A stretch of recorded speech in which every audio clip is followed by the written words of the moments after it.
Ready? Yeah. Solutions to public issues are often hard to figure out, but today we're going to try to combat that situation for disabled housing.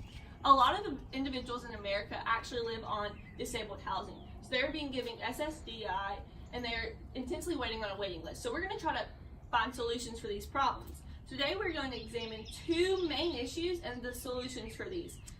So the first main issue is that a lot of people are not given the amount of funds correctly to take care of themselves. And the second is that people wait on a very intense waiting list just to be given housing, just to be taken care of properly.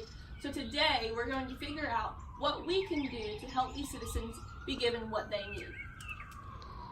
So first, solution number one. So the issue is that money is often distributed to individuals not disabled, decreasing the amount of money to be provided to people who truly are in need of it. And so the solution to this, there's many ways we can combat this issue. So first, we can require every 6 months for documentation from a doctor to be given that these people are still actively disabled, that they are not, that their disabilities are ruining their ways to be limit a person's movement, limit a person's senses and their activities, physically or mentally. And then secondly, we can also require monthly drug tests. So a lot of people who are given the SSDI, they use this money to pay for their housing. They also use this money to pay for any other needs that they have, but often the money given can't even support just their home funds. So they're in need of more money. So what we can do is require these people are taking monthly drug tests to make sure that if they are being provided this money, that they are using it appropriately and for the right causes, for the things that are going to benefit them, not something that is going to drain them or take away from them. Because we want to make sure the people who are being given this money are using it appropriately and that they are not messing with the system in a way that other people could be using it to benefit themselves. And then also, we're going to require that for people who are able to do this, that they have a part-time job within 2 years of receiving SSDI.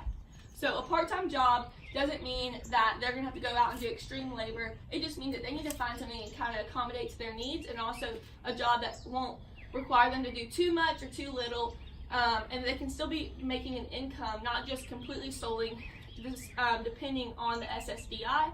They will be able to make money for themselves, and they'll have a little extra income. And that also means that more money can be distributed to other people because they won't have to need or receive as much. So in this graph, it talks about men and women and the aging population, the size of benefit, workforce participation, economic conditions, medical eligibility criteria. So each color depicts a different area, but what it's saying is the contributions of growth in Social Security disability enrollment. So you can see that a lot of men actually need it for the aging population, and also need it for the medical eligibility criteria. But women actually don't really need it for economic conditions, or they do, but their numbers aren't as much.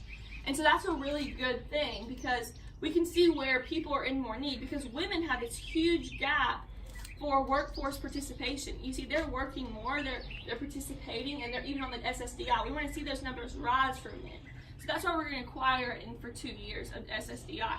And in this second graph right here, it's the National Remodel for Disability Accommodation Costs. So here at the peak is about $4,000 to $6,000. So $6,292 is the average reported cost of how much it's costing. And so the minimum cost that people receive is about $200. Even some can even receive $20,000. So it's showing you the big gap and the long range of what is needing and what is being provided. But we want to make sure that people are getting it sufficiently and they're being taken care of. So why we want to know these things is because we want to make sure that the money is going appropriately to people. And so there's actually this quote from the disabledworld.com. It says, the World Bank estimates that 20% of the world's poorest people have some kind of disability and tend to be regarded in their own communities as the most disadvantaged. So that's a huge problem. We want to make sure that these people are not in the lowest socioeconomic environment. We want to make sure that they are thriving and surviving at their most potential peak. And so we want to make sure that they're given money and being provided for efficiently. So solution number 2. So the issue here is the waiting list. The waiting list can actually People can be waiting on it from 6 months to years and years upon waiting for housing, for financial help, for things that they are in need of. And so the solution to this is that we build more housing, and housing that is adaptable, that has accommodations, and has access. So those three things are saying that we need to, for accommodations, we need to have widened door frames. We need to also make sure that lowered countertops are in every single home, and access ramps, and everything is on one floor. We don't want to have 2-story homes for these people. We want to have everything on one floor, open enough that they can move around efficiently and they can feel comfortable in their environment. And so we want to make sure that the homes are also adaptable. So for homes that already have been built, we want to make sure that they are can adapt to, for someone new, a new resident to come in and live there and be comfortable. So say we want to make sure that some way we can always have the door frames be widened a little bit. We want to make sure that we can always have the countertops maybe lower a little bit, maybe have extensions on them, things like that.